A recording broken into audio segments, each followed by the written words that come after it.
Alors, mon prochain invité, vous le reconnaissez, Christian Noël, directeur général des Arts de la scène de Montmagny, qui vient nous parler de la prochaine programmation qui sera lancée officiellement le samedi qui vient. En fait, la programmation est déjà lancée, mais ce qui est en vente, c'est tous les billets de la saison dès samedi, le 1er juin. Alors, donc, dès samedi qui vient, à 9 h le matin, les gens de la population vont pouvoir se procurer tous les billets de la saison. D'abord, Christian, bonjour. Ben oui!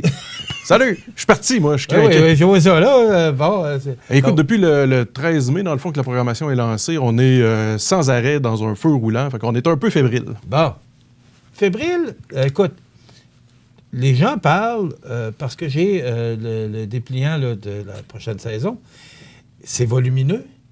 Il y a du stock là-dedans. Très grosse programmation cette année. Bon. Est-ce que c'est parce que c'est le 20e anniversaire? Bien, j'aurais aimé ça de dire oui, mais la vraie réponse, Michel, c'est non.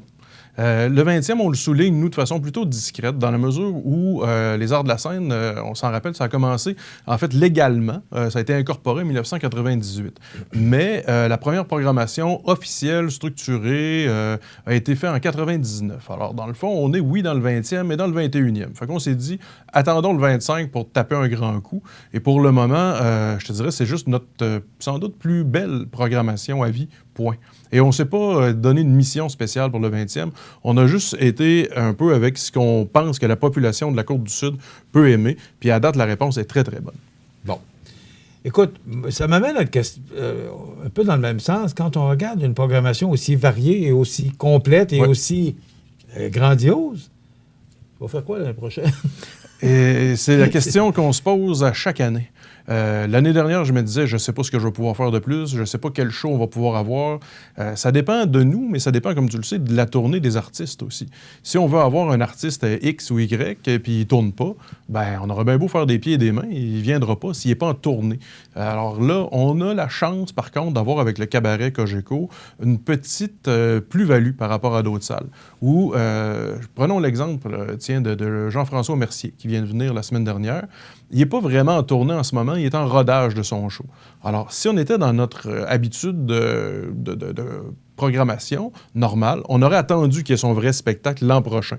Ce qui fait que cette année, on l'a présenté en rodage, dans une petite salle de 120 places. Est-ce que tous les humoristes se font, là?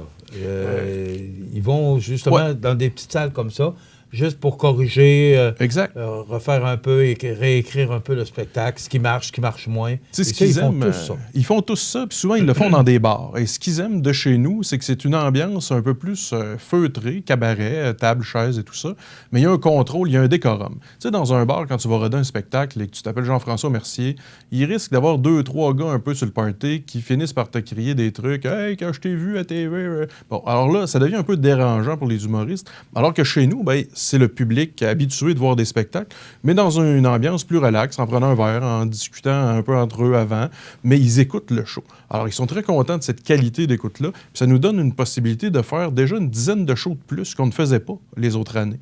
Alors ça, c'est un plus. On collabore aussi, tu l'as vu, avec beaucoup d'organismes en dehors de Montmagny et à Montmagny. Je pense au Ralbock. Je pense maintenant à la microbrasserie de la Côte-du-Sud, où on va diffuser 6 à 8 spectacles par année maintenant. Donc, on ne reste pas chez nous, on va ailleurs aussi pour diffuser, rencontrer les gens où ils sont. Ça fait beaucoup de spectacles. Est-ce que tu penses vendre tous les billets de ça? Parce qu'il y en a beaucoup. Oui. Puis c'est pas négatif, c'est loin de là, mais est-ce qu'on a la population pour se permettre autant de spectacles?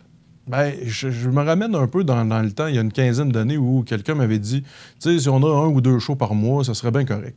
Je pense que la preuve est faite que c'est pas ça qui fonctionne.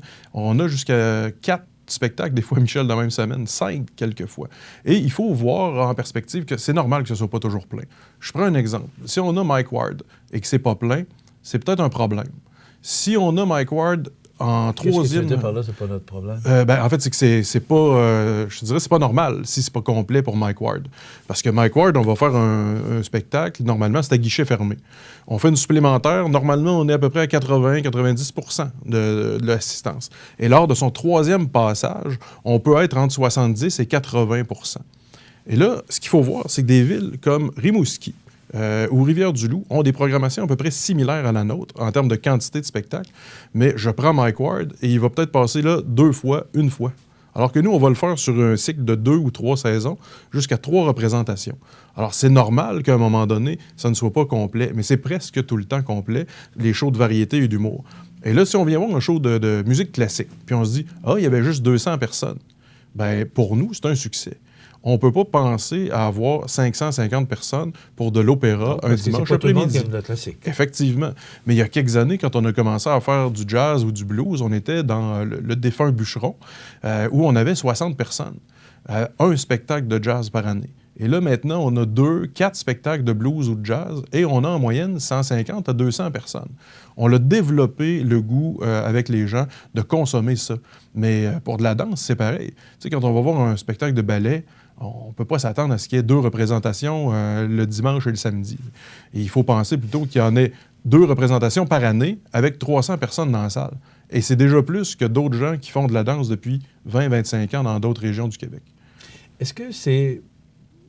Je connais la réponse, mais je vais te la poser quand même.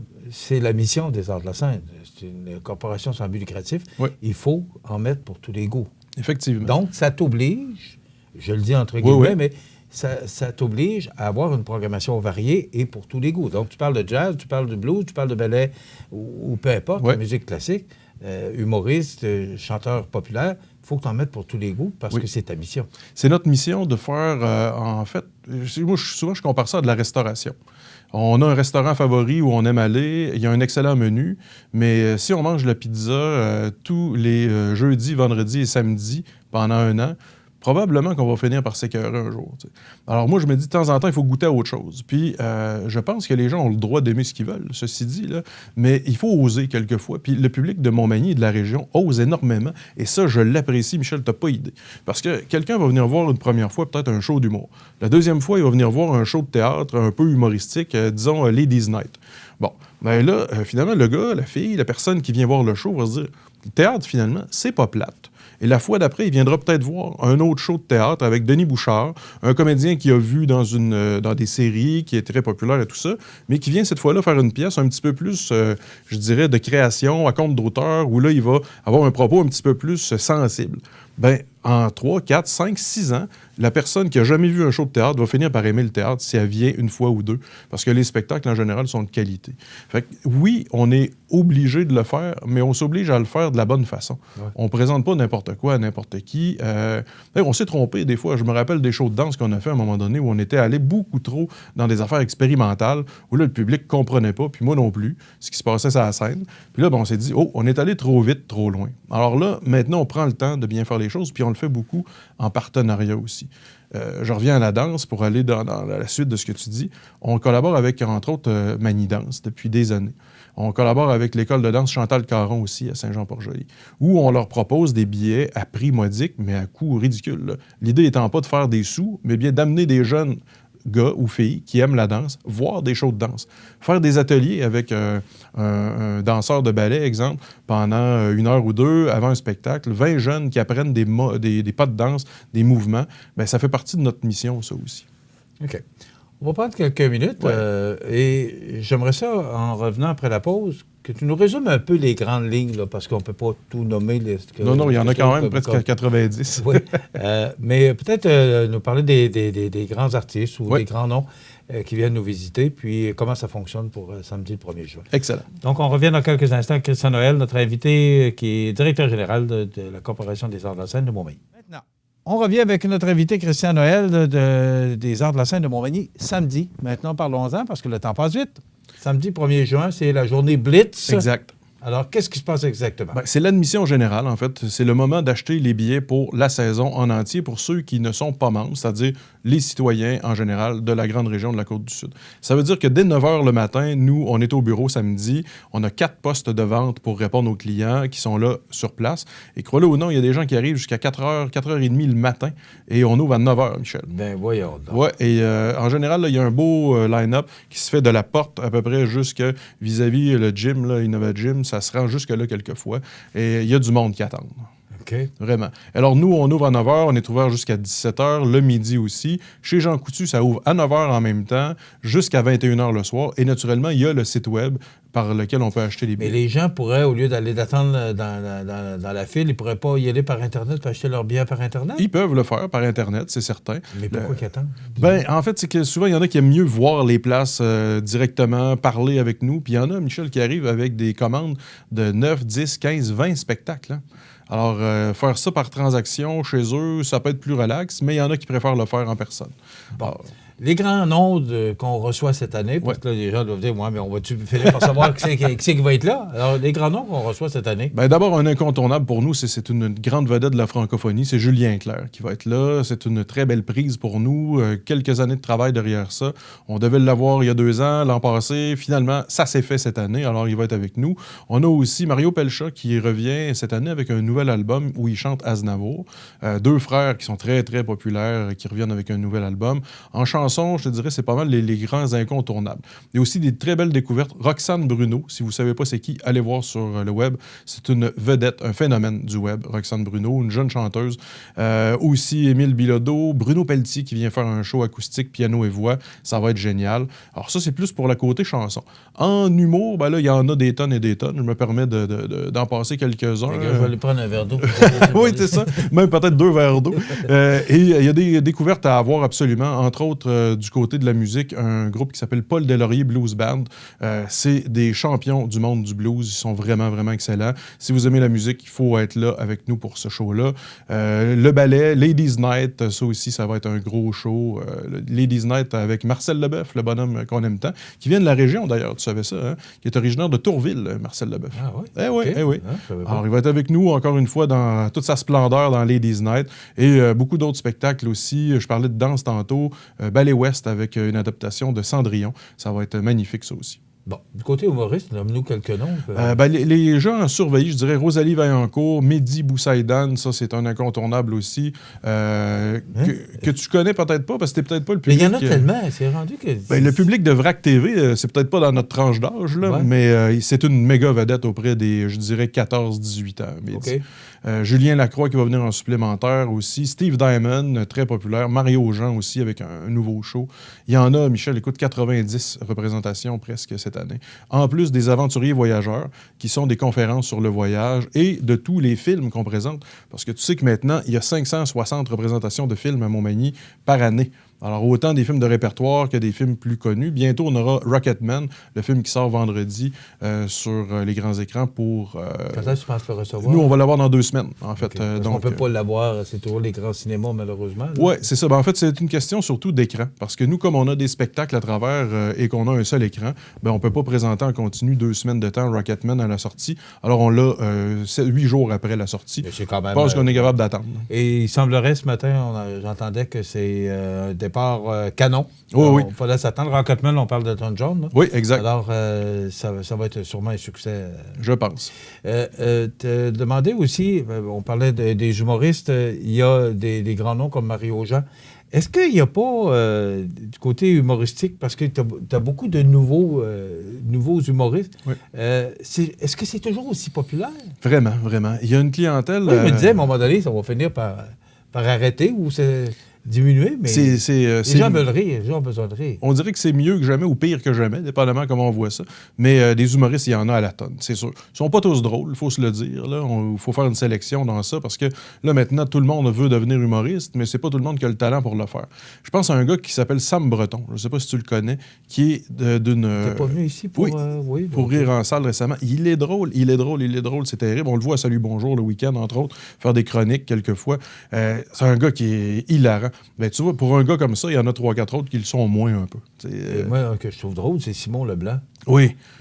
Ce gars-là, moi, me fait rire parce qu'avec son air un peu... ouais, mais là, tu sais... C'est un des plus simples qu'il y a dans la colonie artistique. Un gars qui est en jeans et t-shirt 365 jours par année, qui est drôle, qui est sympathique, qui est vraiment un charme à recevoir à chaque fois. Content? Oui, vraiment. Les arts de la scène, maintenant, Michel, c'est devenu un peu la sortie de plusieurs.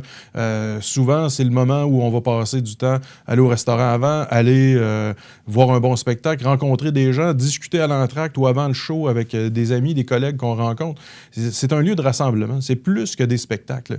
Et puis, c'est certain qu'on a une très belle salle avec la salle Promutuelle Assurance. Puis, on souhaite bientôt avoir une nouvelle salle avec la salle Edwin Bélanger qu'on aimerait bien rénover avec les gens de la commission scolaire. C'est rendu où, ce projet? C'est rendu où on souhaite le faire. Plusieurs partenaires sont d'accord pour faire cette salle. Là, il n'y aurait pas de nouvelle salle, parce que dans le temps, on parlait de construire une nouvelle salle. C'est pas ça. Non. Ce que nous, on souhaite avec les gens de la commission scolaire, c'est de rénover et de refaire au goût du jour et aux normes professionnelles la salle Edwin Bélanger. Je pense que ça pourrait être un projet génial d'agrandir l'espace, d'avoir un beau foyer pour accueillir les gens avant, des espaces de bar, de vestiaires, etc. Je pense qu'on est rendu là dans la région. Là. On est le diffuseur le plus important entre Lévis et Rivière-du-Loup. Là.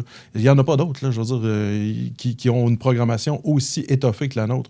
Alors, je pense qu'on est rendu là à avoir une salle. Puis, moi, je suis assez confiant dans les prochains mois qu'on pourra revenir en parler de façon positive. OK. Il y a aussi un problème pour apporter les instruments.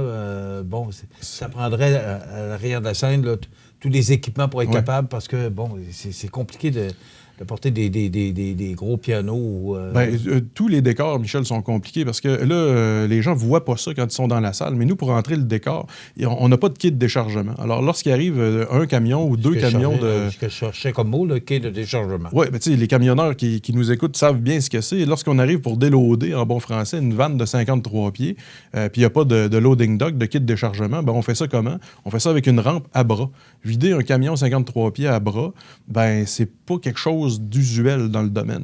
Et là, il n'y a pas de monte-charge. Alors, il y a un ascenseur, un monte-personne qui nous sert pour monter des équipements, mais c'est pas fait pour ça. Et il y a certains équipements qui passent pas. Alors, si je compare avec d'autres salles de spectacle à Québec, où ils reculent le camion directement en arrière de la scène, ils ouvrent la porte, puis tous les équipements roulent là-dessus.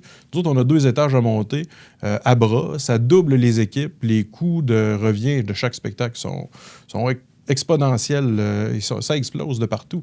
Parce que un show en particulier que j'ai en tête, qui prend 6 techniciens normalement, nous, on en met 14, Michel. Fait qu'il faut les payer, ces gens-là. Ils travaillent très fort dans des conditions pas le fun. L'hiver, là, à moins 15, moins 20, moins 30, décharger un camion, transporter ça à la pluie, à la neige, ça, les gens voient pas ça. Mais on fait des tours de force à chaque spectacle pour réussir, et ça fonctionne. Belle programmation. L'année prochaine, tu vas t'arracher les cheveux? Ça va être un défi, encore une fois, mais on va le relever. J'ai une équipe formidable au bureau. Les filles travaillent très, très fort. Je dis les filles parce que principalement, ce sont des filles qui sont avec nous au bureau, à l'administration. Nos 2 techniciens permanents aussi, tous les pigistes qu'on a. Ça se fait pas tout seul, cette programmation-là, de 80 spectacles et 500 films. C'est une équipe vraiment géniale et soudée que j'ai. Je suis tellement chanceux, Michel. Et je veux, juste avant de terminer, parler du prix de billets par rapport à ce qui se passe à Québec. On ne peut pas terminer sans parler de ça, parce que c'est quand même une économie substantielle. Oui. On a quand même des grands noms qu'on reçoit ici. On économise, puis en plus, ça reste local. Tu parlais tantôt des restaurants. C'est bon pour tout le monde. Oui. Ça garde notre monde chez nous. Mais il y a quand même une bonne économie à faire aussi. L'économie, en fait, elle est réalisable pour une raison. En fait, c'est que, prenons le spectacle de Julien Clerc. À Québec, il va être à 93 $. Chez nous, il est à 75 $. Il y a quelqu'un qui paye pour ça quelque part. C'est la rentabilité de l'organisme, oui, mais c'est surtout les partenaires financiers, les commanditaires qui le font. Il y en a une quantité astronomique. Je nomme pas personne ce matin parce que je veux pas oublier personne. C'est tous dans notre dépliant. Mais ces gens-là, des gens de la région de Montmagny et de Lillet et même de Saint-Pamphile, qui donnent de l'argent pour faire en sorte que les prix de billets soient moins élevés parce qu'ils veulent que les gens de la région restent chez nous. Et ça fonctionne très bien. Sans les commanditaires, ça ne serait pas possible. Tes yeux brillent, mon ami. On est content. Oui, ça paraît, ça se sent aussi. Félicitations. Merci, bravo. Michel. Grosse journée pour samedi. On est prêt. On va inviter les gens à se rendre. Les bureaux sont situés sur la rue Saint-Jean-Baptiste. Voilà. Alors, bravo. Merci Félicitations. encore. Puis on se revoit peut-être à l'automne. Avec plaisir. Peut-être. Christian Noël, directeur général de la Corporation des arts de la scène de Montmagny.